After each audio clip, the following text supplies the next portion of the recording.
Ni sa bulabenak aturanga na marama dhorubo ngone lewa ngas ni bul ni Sunday school ni lewena tiko na wata ni vingara vinaka ngona Sunday school teachers Fiji au kinda bagi komunitale na yava tali ni ngone turanga o Jisu Karisto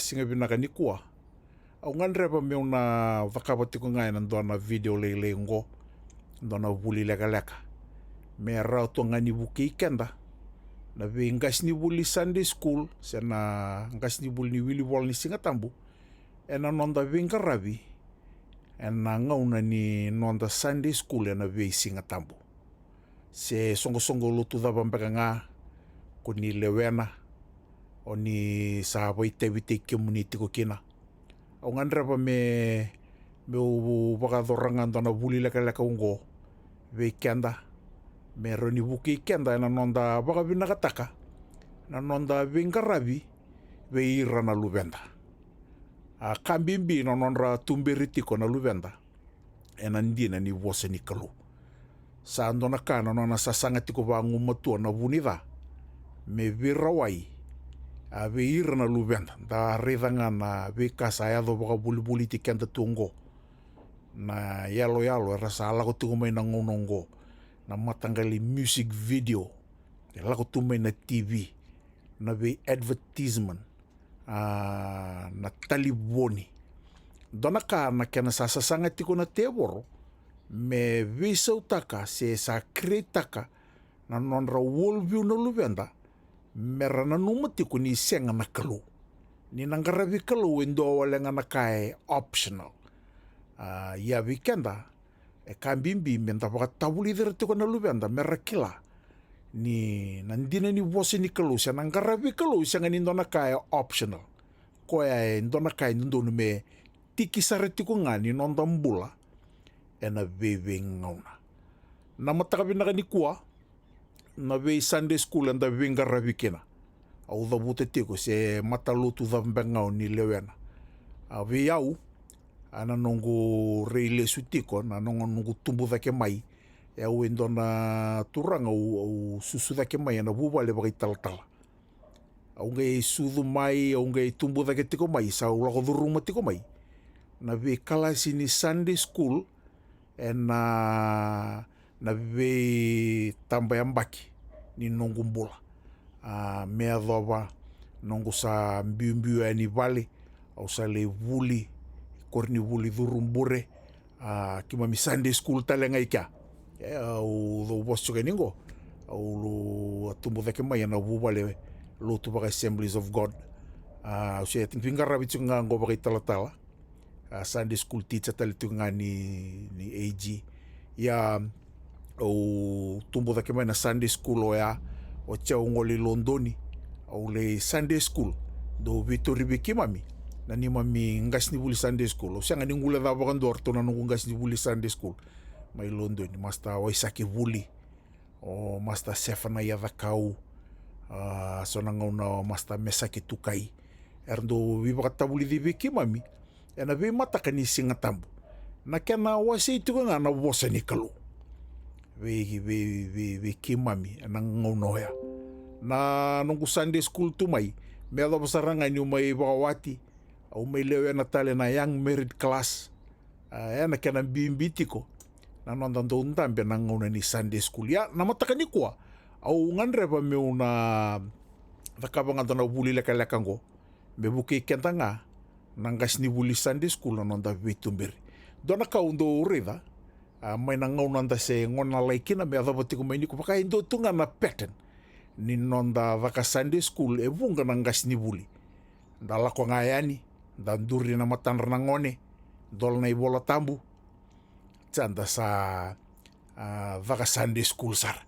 do ngana masu so ngana langa sere o sa mai wilik sar na lesoni tanlo saro ngas ni buli o sa mai suka sara na Sunday school eba kaya ndo batu ngaya na pattern ni nonda vingarabi nandona ngauna ninda reilesu o mandanga no experience batu ya ya vioka ni da sa chiko ngondo na ngona sa advance sar na vika o na lubenta era sa sarle alu tu era sa reida na vika e provide taka mai vira na media okay ke ba kongele induri tunga mo talano tunga vaya e nando na ngoni Sunday school e na vati ngona ngoni ngo bina ka ke mo tunga mi vali o sarava chiko na Cartoon Networks they have much more to offer mai weekenda da sangachi ko menda pakata bulider na lubenta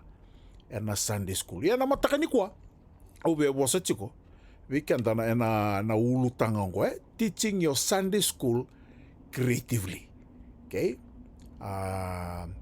na ulu tangango o ngandreba me una wuki kenda mandanga so nangas ni wuli ndendua o iko abaka yautu the one pattern tungana non do rubi babulidi ya niusa toso chiko na mbaki au sa tobole mo visu takana nungu bala ni nungu bi babulidi okay na tarondara ni taronga na matakani ko na davana bona mo babulidi ke nungu Sunday school ena kene bala ngo being creative in the way I teach Sunday school matai obe da buta weekend na matakani ko ni kenda nangarabo chiko ndo na kalu very creative. Okay?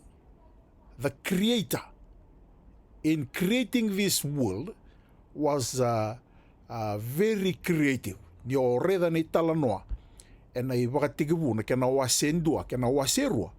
Ni da reda ni talanoa ni veimbuli. Se na creation story. Da reda na kena na nona bulia na vura na kalu na vei bala kena vei na rei ni ka sanga ni dotunga na pattern ni nona vei mbuli okay ni o rei na vei ka mbuli na kalu okay nature shows that God is creative okay look at the leaves how the leaves change and glow with color in its different season ni vivi so na vula ni vivi so na ngona nda mbula do nuia okay ni ado mai na sama ni ado mai na winter da reda na vivi so ni ndro ni kau na kena rock bakare takatigo ya ni na kalu very creative in nature okay ke baka ko reda ndona valterelo takatamandanga dona mbembe look at a beauty on a butterfly's wing and mbembe ke dona reda na creativity ni kalu na ndui roka sulia na kalu sa wala nga ke baka iko na reda soni yalo longo na reda kina na creativity na kalu reda manda na roka ni nro ni kau na mbar ni sabu na tata ni watu na vika kevea baka takila chuko na kalu na nona langi ni nona veimbuli reda na roka ni wokai ndavo tokongo na mata sawa na vei roka ni watu isanga ni ndotunga na pattern se ndotunga na rei nika ka me baka boring sanga vakava na kalu na nona veimbuli me rauni tatamaru taka datale taka o kenda na tamata tambusagani reda na nuku na kena roka na loma langi na matini singa na vei roka oya sulia kabaka takilatiko na nona creativity na kalu reda manda na landscape ngo da reda na elfaniti na kena imbuli na roka sulia baka reta kachiko nga na creativity ni kalu okay may na ngomba may na domba na North Pole se South Pole reda manda na roka ni watuongo waka takilati ko na creativity ni kalu okay na ve yalo nda reda tsungo reda manda na ve uli bonongo re binaka sengali ni daroni davuta ni na kalu endangaraba is a creative god ya na tarongo na mendanga indo tarongi kenda tsuko na tamata reda na roka ni wai na ve mbarni watuongori na kena rai na kena shape taki na ve roka isulia dona kare kena reribinak baka takila tsuko na weekenda nina kalu endangarava isa ko sa thavuta tiko. It's a creative God, na lomalangi, na roka isulia. Na vei ka keve ngori, sule tiko vikenda, nandina ngo menda kila, ni na kalu, koe na kalu do vembuli, na kalu sa walanga ni vembuli, dhakava na ka very creatively. Koe ni udhavuta tiko vango, teaching your Sunday school creatively, au bagambuta ni na vei kanda sa redo na rau ni vuki kenda. Me na kota mai sona vei sau, na i vala ni nonda vei vagavulidi.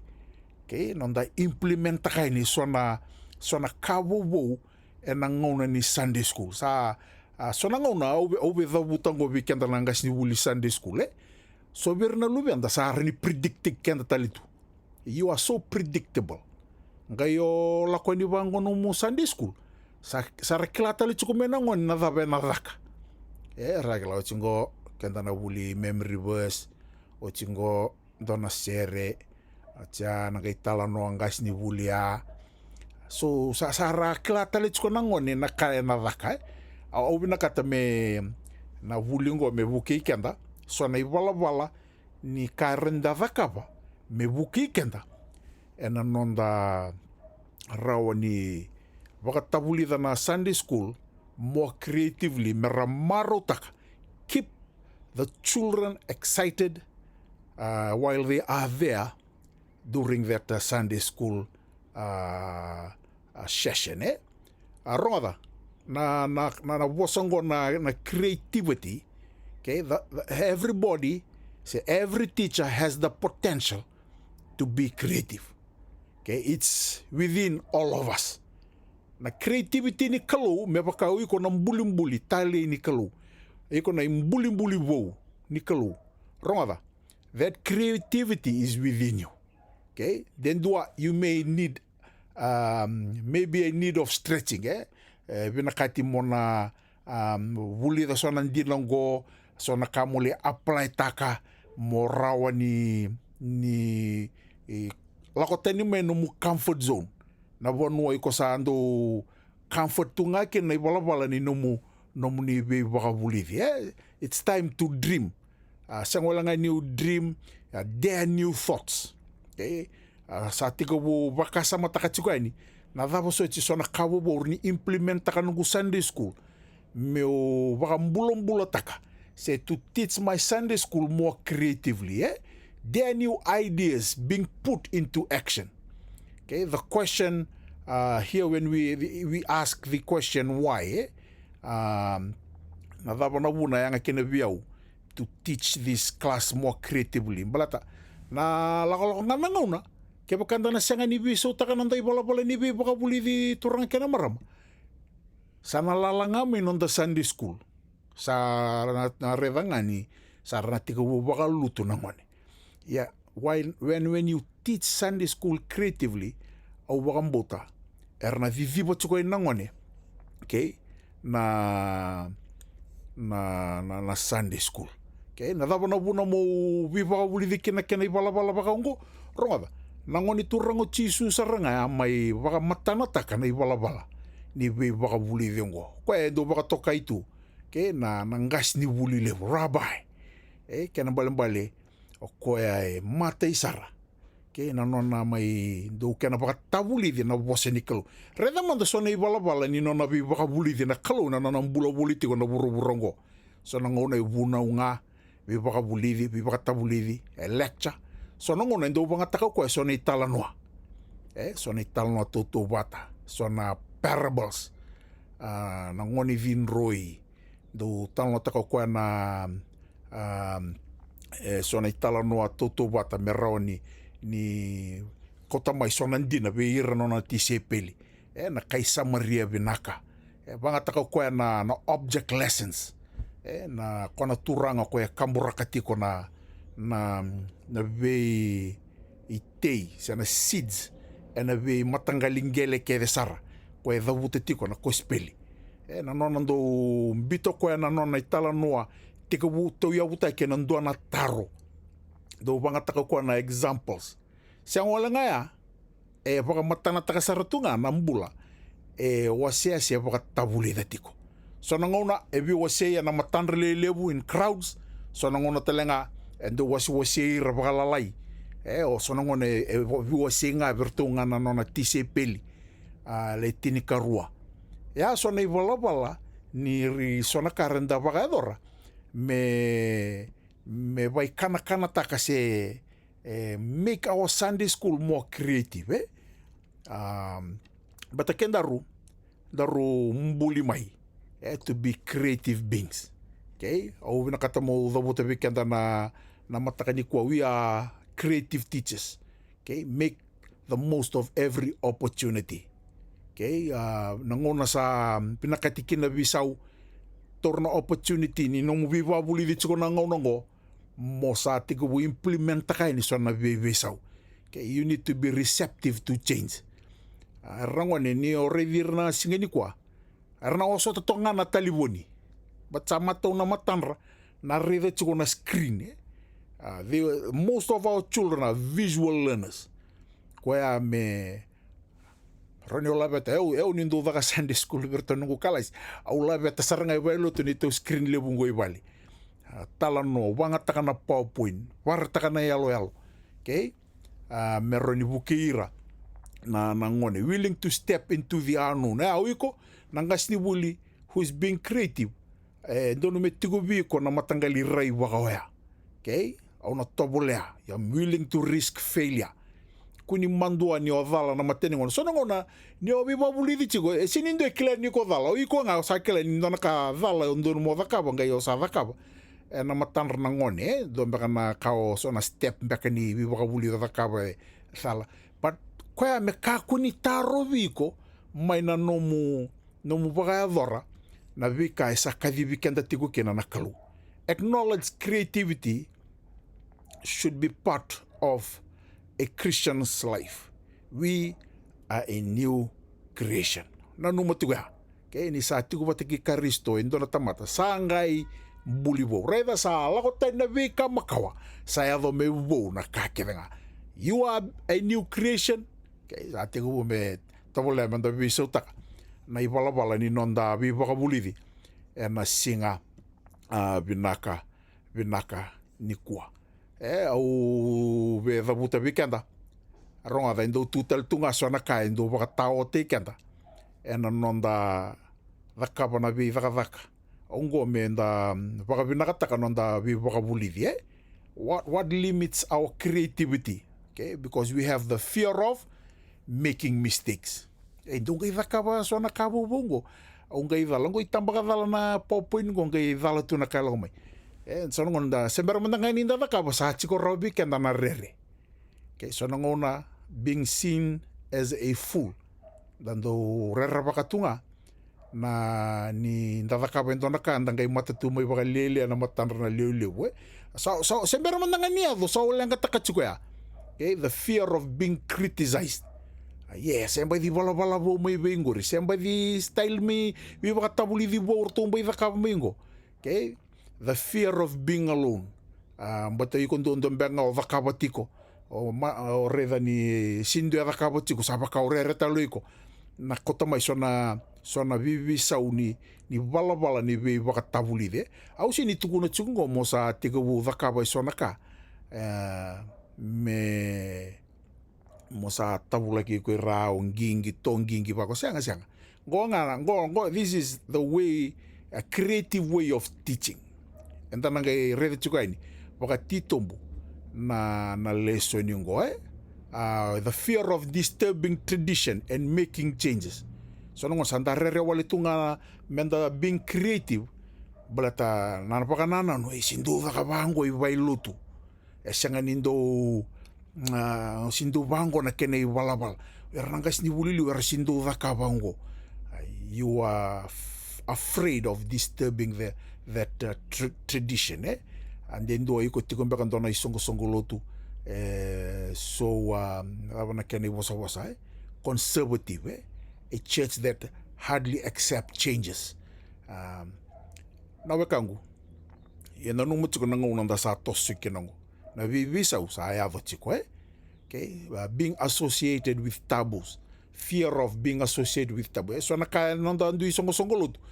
Sa tambu tunga ngo tambu ya e ona ngono tumbu da ke mekina. Wa tambu itu na action song kendo ve action song dele action song ni ve mango bui buni mango. Doku ni action song ike. Ya so na kaba ya saya do chuko na bisau. Sa re the action song sa tikisar chunga ni nonda bingarabi. Na singa binaka ni kwa kona bosa always done this way. Kwendo pakalenge kenta pakalibuya. Ninda be da kapa so na bibisau na ibalabal nonda bibakabuli. Ngai na rongo do chuko na bosa. Sanga sindu da kabanguri batana Sunday school endo bakaduringa ena kene ibalabala bakaungo. Au nungu masu na singa binaka ni kwa me ndondonu menda sa kota mai na bisau. Okay? Dabona buna. Okay, we are living in the 21st century. Okay, children this day are part of a visual generation.